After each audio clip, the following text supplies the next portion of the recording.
Hello, everyone, and thanks for tuning in. I am super pumped up to be to be joined, I should say. I'm welcoming Emily Kaiser to our podcast, and I'm so excited to have her here. She's just such a wonderful human being, and I've had the great joy of, getting to know her a couple times and getting to really learn about her faith journey. Yeah, and so Emily, I know she got her MBA from the University of Mary, and where she was really able to just, really integrate her Catholic faith with her professional studies. And right now she's working at Noridian, and she can talk a little bit more about that. And I know she's just really passionate about her faith and her community, and she's a new mother of her 4-month-old baby James. So Emily, welcome. Thank you for being here. Thanks, Grace. Thank you so much for having me. This is so fun. So thank you for letting me join the podcast. And like you Yeah. said, I am a new mom of little baby James who is starting to smile so much and it just makes our life a joy. So thank you. So fun. Yeah, so I guess let's just start. I want you to tell us a little bit more about yourself. We said you worked at Noridian, but tell me more a little bit about like what you do. What does every day look like for you? Yeah. Yeah. Good. Well, yes. And if you don't know what Noridian is, that's okay. It probably means you're pretty young because we administer Medicare and Medicaid. And so I don't do that, but I work in their talent development team. And so what I do is really help to train our employees to help them be better in their role, be more satisfied with their day by being able to give them their best selves at work. We do leadership training and customer service training. I work on an awesome team of other talent development professionals, and yeah, we really just help to train employees, and that's kind of what fills my 8 to 5 day. But I also, like Grace said, like to really be involved in my community in different ways. And this has been a transition since starting to be a new mother. I used to be someone that really liked to like volunteer and do lots of different things, and I still like to do that, but your time just looks a little bit different. A little bit different Right. when you're a little bit out of control with your time. So my day generally starts depending on the night, if it starts at 3 in the morning, 4:30 in the morning, whenever James decides he wants to get up and eat. And that's really where my day begins. And I don't know if we have any other mothers, but the 4-month sleep regression is a real thing. And so that just means that they just decide I'm going to sleep never throughout the whole night, even though I used to be like waking up twice. But I have to say that today I'm very awake because James slept until 4:30 in the morning, and that was really exciting. Oh my God. So yeah, so that's just a little bit about kind of what I do and what my life looks like, and I like to kind of do different little projects. So I was telling Grace before we started, I'm usually on the other end of this podcast seat, as I had my own little podcast a few years ago during the pandemic called the Better Woman Podcast, where I interviewed women who make me a better woman. Because I'm really inspired by these types of conversations. I've loved listening to this podcast, Grace, because I've been really inspired just to hear other real people like me and their stories and really how they're living their life. So, yeah. Well, I'm going to throw you for a little me. loop. I'm going to throw you for a little loop right away, Emily. So you said, you love to interview women who inspire you or who made you a better woman. Like what qualities, like what have you learned? Like tell me your biggest takeaway. I mean, what do you learn from these women and how have you implemented that in your life? Like I didn't even tell you I was going to talk about this, but I'm interested now. Yeah, so when I decided to do the podcast, it was right around the pandemic start. And so I was feeling really starved of good conversation. And I think what I found was each interview I did, I had kind of a different main topic, and it was not intentional, but it ended up being exactly what I needed to hear at that time. And so Mm. I had some women talk about like their marriage and how they have faith in their relationships with their spouse. And I think I grew so much in my own marriage, as at that point I was preparing to get married. Um, in that sense. Also, I interviewed my mother, which was fabulous. It's so fun to be able to hear how throughout her life she kept her faith, but it also changed when she took on different roles, and how when she became a mother, and then when she decided to later stay at home with her, with my youngest sister, and like how faith was integrated into all of that, into those decisions. I learned a lot, and I grew. And so I knew maybe someone else listening was also growing from that as well. And what I always think of when we try to follow God's plan is just, I try to practice this like true abandonment. Like, okay, God, if this is what you want me to do, I'm going to do it, and you got to do the rest. So I've started this, for an example, I've started this prayer night for married couples in my parish. And I started this because I really had been thinking about it for a long time and felt this call to gather young married couples together, because it's not easy to be a young married couple trying to live out your faith. But I was like, what if nobody comes? Similar to my podcast, what if no one listens? Like, what's the point of doing this? And I think there's actually a lot of peace that comes with just giving it over to God and saying, okay, if you ask me to do this, I'm going to do it. And I'm going to do it to the best of my ability, because you've given me the gifts that I have so I can do it. And God, you got to provide the rest. And so after the very first night of the prayer night that I hosted, I felt it was awkward. Honestly, I left and I was like, that was not great. I don't think it went super well. And I was just feeling like, should I keep doing it? I don't even know. And then I talked to one of the girls afterwards, and she told me about this really profound, impactful prayer experience that she had during this prayer night. And I was like, okay, God, that's all you wanted. Like, if that one person needed to be there, like that's what you were wanting. Okay, I'll do it again. Like, if this is what you're asking for, then I'll do it again. And I think, Mm. coming back to your original question, like that's really what kept coming out in all of my interviews, I think, was just that true reliance on God, and people, and all of these women, like just really living out who they were called to be. And that's why I interviewed them, because they were just women who, when you meet someone who is just on fire because they're using their gifts, they're turning to God, and so they are really, and who they are called to be. And there's a great St. Catherine of Siena quote that I love that is, be who God made you to be and you'll set the world on fire. And Mm. these women that I interviewed were just women who I think were like setting the world on fire with who they were and how they were living out God's plan for them. Mm-hmm. So yeah, I that's love a little that. bit about Well, that. no, I think so. I really love what you said. You said when we try and follow God's plan, we need to practice true abandonment. And I think that is like it depicts a really good picture in my brain of just like standing there with nothing, and how deep and like how beautiful that is to practice complete like giving it all up. Like when you're abandoned, like you have nothing. And so like abandoning all of our things just to give it up to God. And so you said, there's a lot of peace found in that. And so if that's what God wants for you, you'll do it again. And I think that can be applied to everything.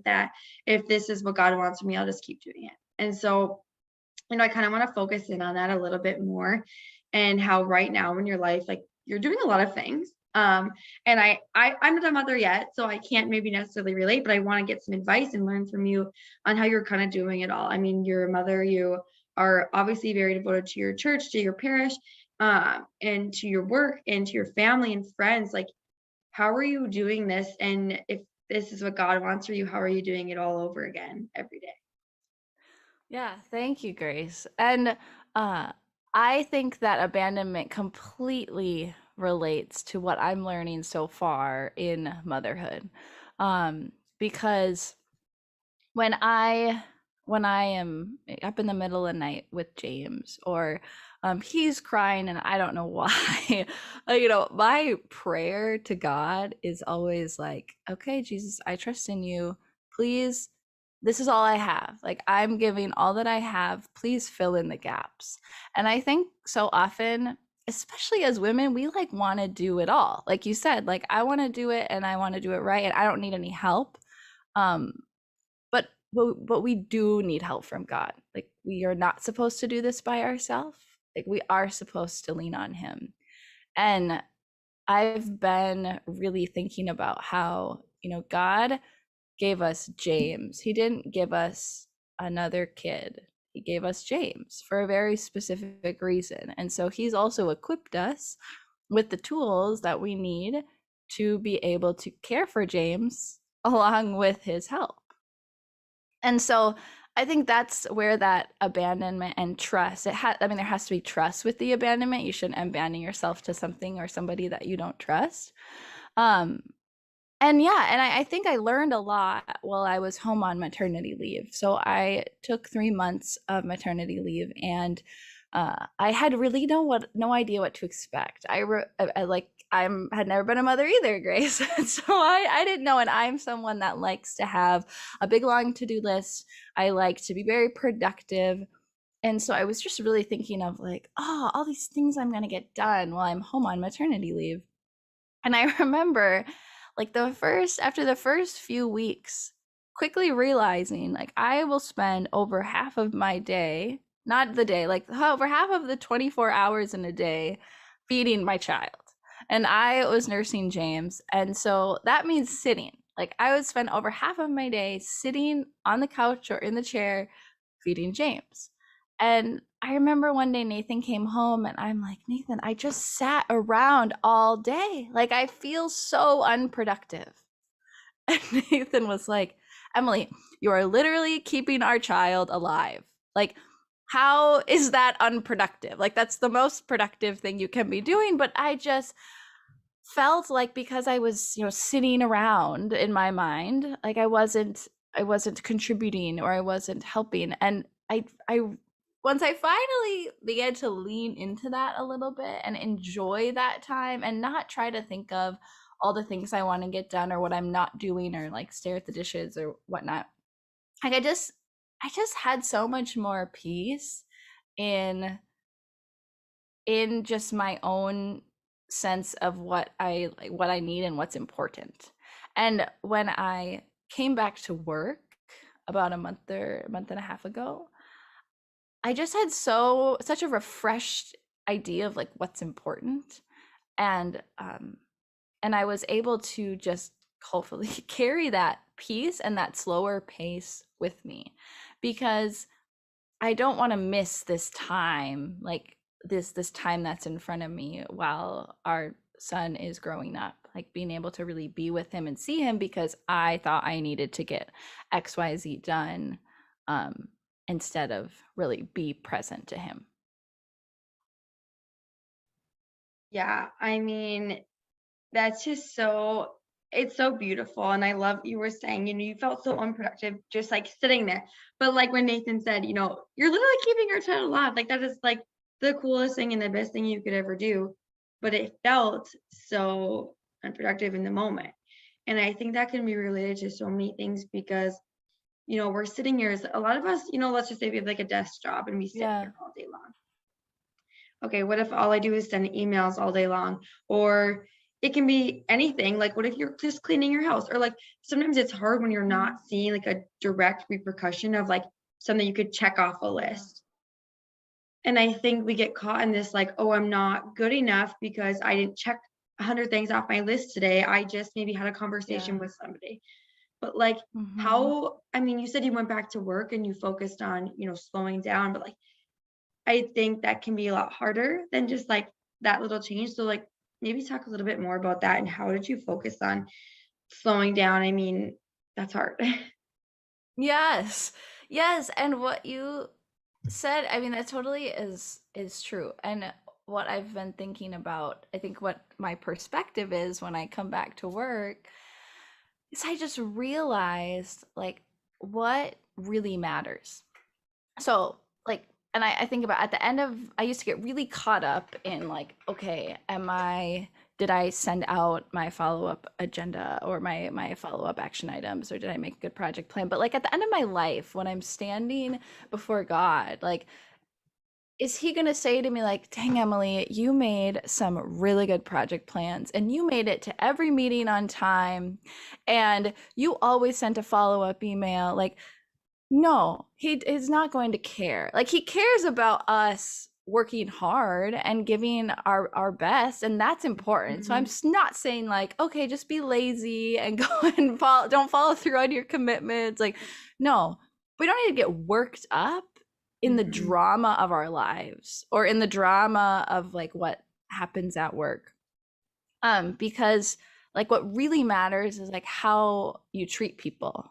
Like, and I think that's really how we bring our faith into the workplace.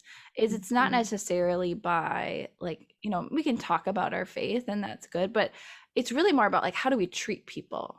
How are we Christ to people in our office, or just anyone that we encounter? Because that's really what's much more impactful, is the relationships, and just like what we're called to do is to be Christ to everybody. And so when I think of how did I slow down, so to speak,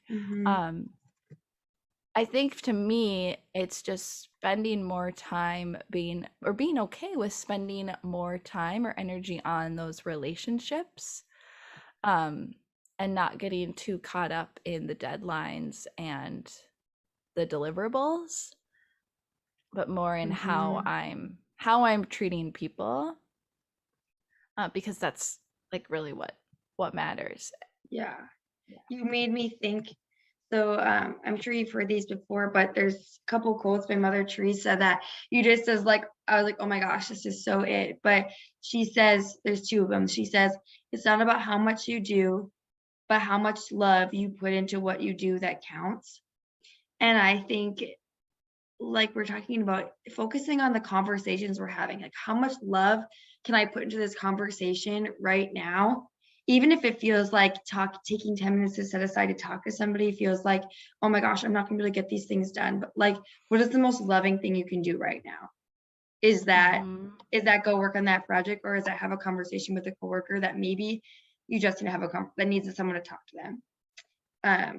Yeah. And then the other quote, I actually have this sitting on my nightstand in the picture, and it says, intense love does not measure, it just gives. And I think that is just so good because, you know, this love, like, or like even the things we're doing, there's no measurables around it. Like, in God doesn't measure our lives and the things we create and the things we deliver and the things that we get done. It just, intense love just gives. And so like God is so giving and he loves us. And so like he's, like you said, like when we're standing there, you know, before God, he's not going to say, oh my gosh, how much work did you actually accomplish in your life? He's going to say like, how much did you love people? And so I just really love that. I love that. And I think, Grace, it calls attention to how we need to use our feminine heart in the office. And, you know, how we as women have we have unique gifts that I think sometimes don't always bring. When we talk about bringing our whole self to work, like bringing who we are as a woman to the office, like we provide such warmth, and our ability to really focus on our relationships and our ability to receive one another is really unique. And I think that there's a good space for that in the office. I just don't know if everyone's always focusing on that or seeing that maybe as valuable. You know, that we are the connectors.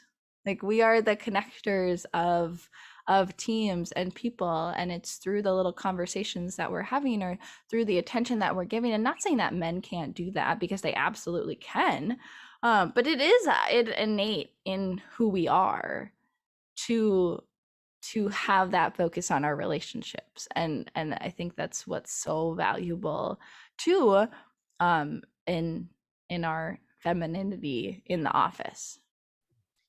I absolutely love that you just brought this up. Have you ever heard of the feminine genius before? Yes. Yes. Could you explain that a little bit or, I Oh, don't well, I don't wanna you can put me on the spot. sorry. I no, that's okay. I think I've heard of it.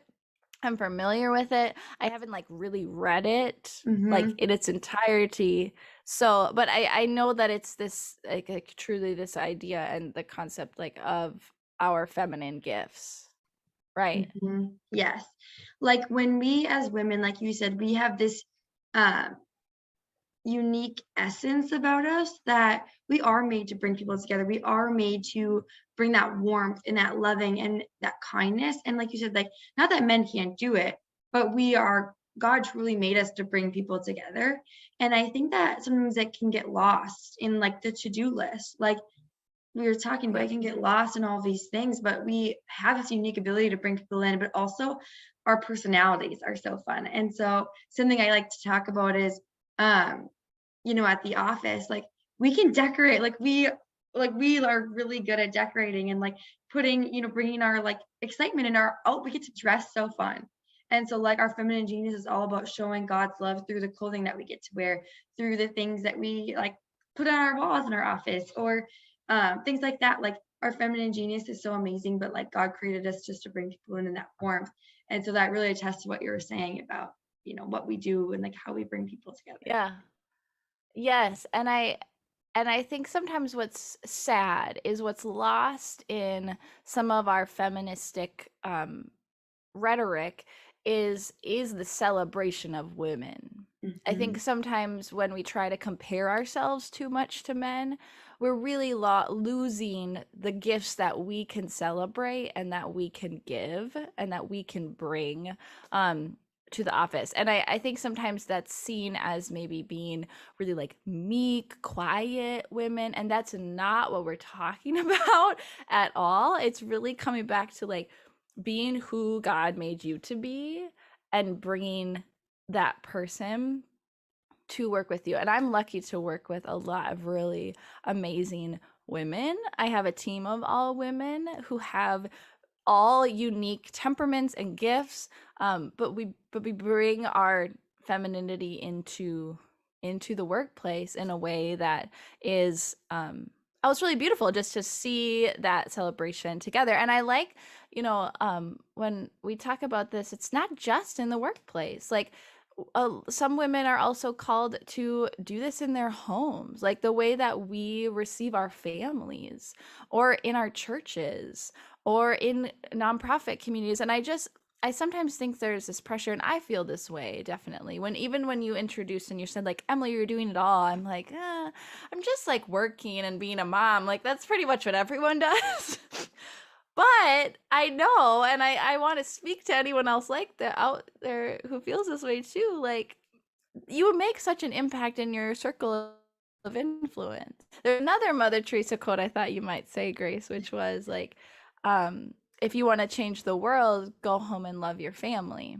Mm. And um I have to remember this. And I think as women we get so impacted by everything happening in the world. We see something happening overseas and we really take it to heart, and it's like makes you very distraught. And although some people are called to do that and to go Mhm. out and serve the poor in other countries, but most of us are called to love the people in our lives and like in our circle of Mhm. influence. And most of us are called to really focus on those people. And if we each, focused on loving the people in our circle of influence really well and showing God's love to them, if everyone did that, like think of the impact that that has worldwide. And so that's something that Mhm. I've really been trying to focus on, especially in my new role as a mom, is how am I really loving my family well?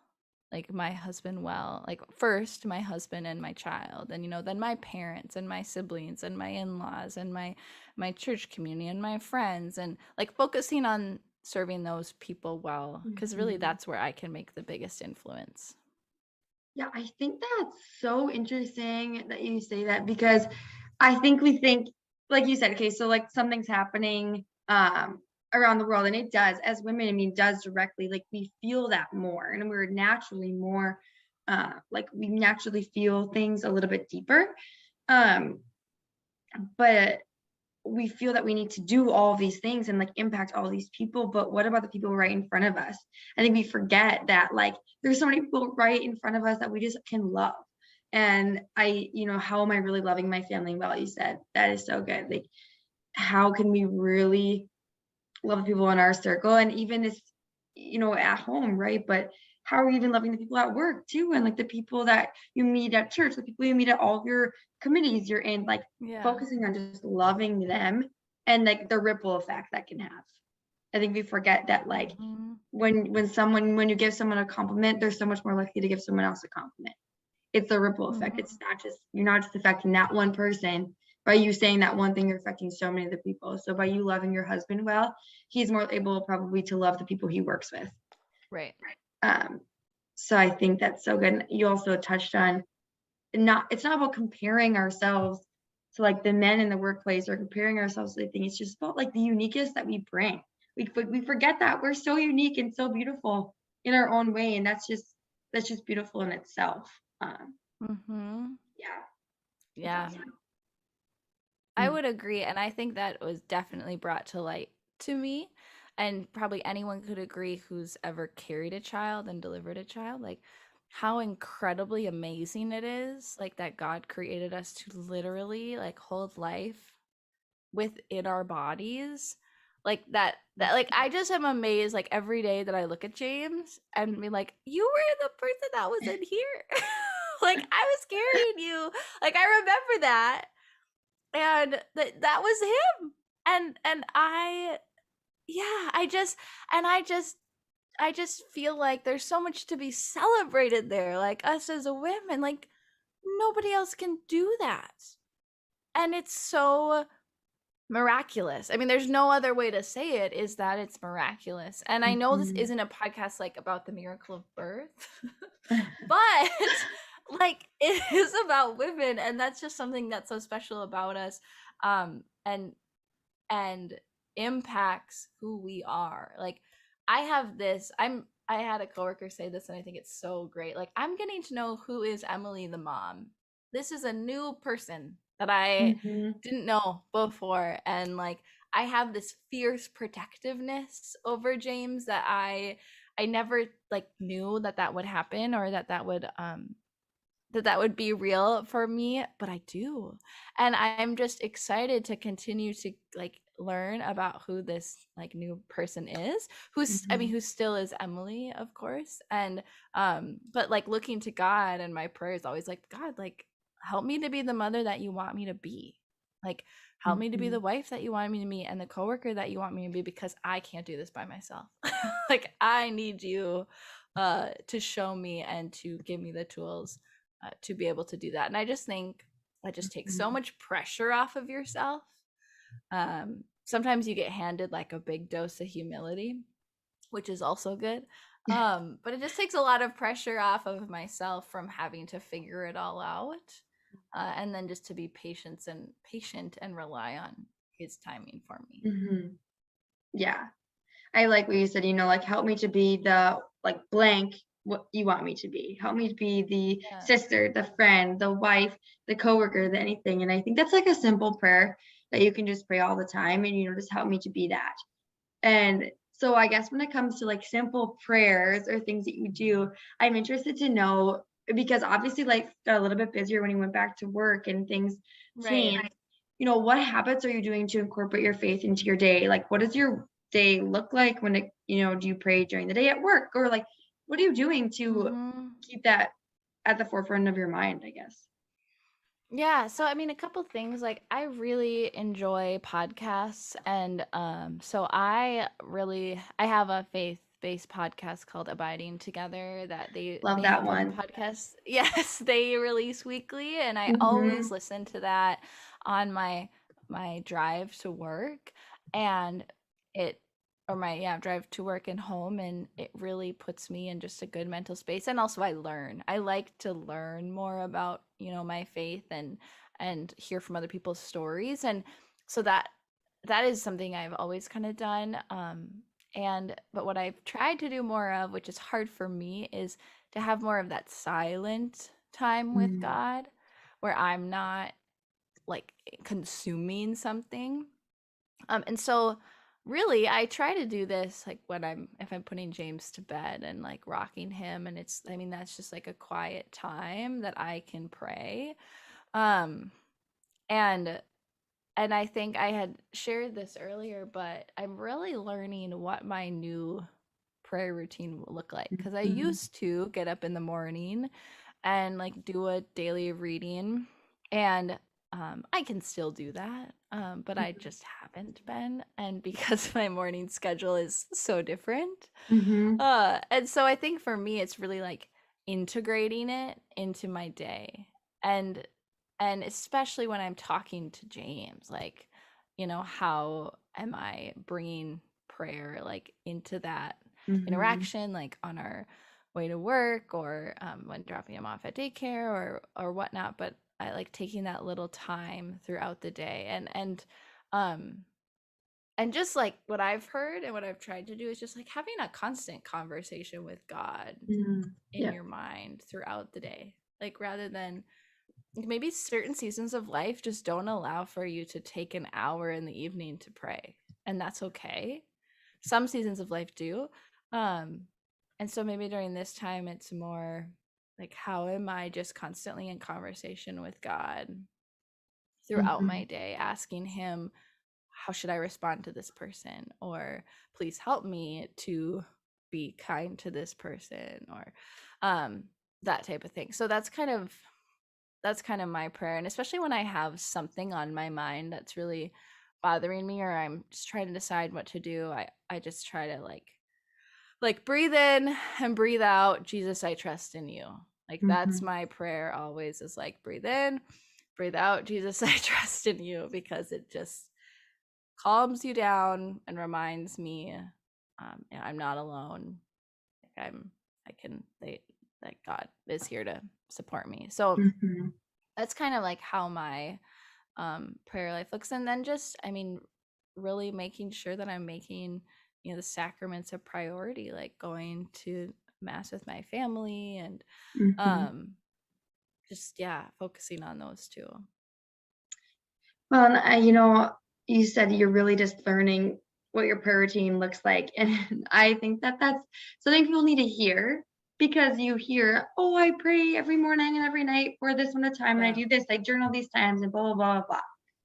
Blah." Okay, but like it's going to change, and like it's not that easy. And so I love that you said that No. because it's just like it's gonna change like and I feel that in my life right now too. And I'm traveling a lot more, and I'm just doing Yeah. things so differently than when I was able to go to a holy hour every single week and be able to do these things. Like Right. my life is so inconsistent. And so right Yeah. now just don't look the way that I would like love them to look. But Right.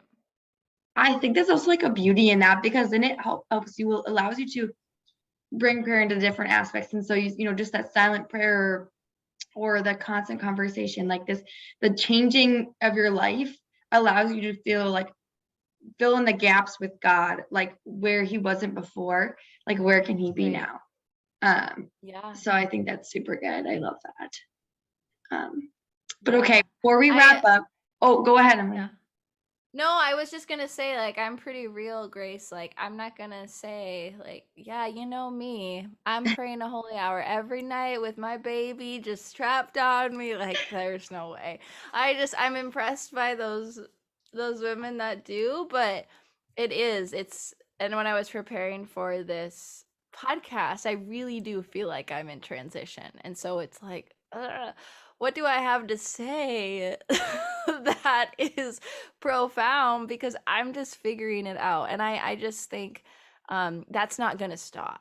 Like, Mhm, like it's pretty much how we're gonna be like for the next, I don't know, mhm, 20, 30 years, is how much life is gonna change each time you think you get into a routine, like something's new. And so um I think just like keeping your priorities in line, mhm. but being flexible and trusting in God is like the best way to keep some peace Mm-hmm. through all of it.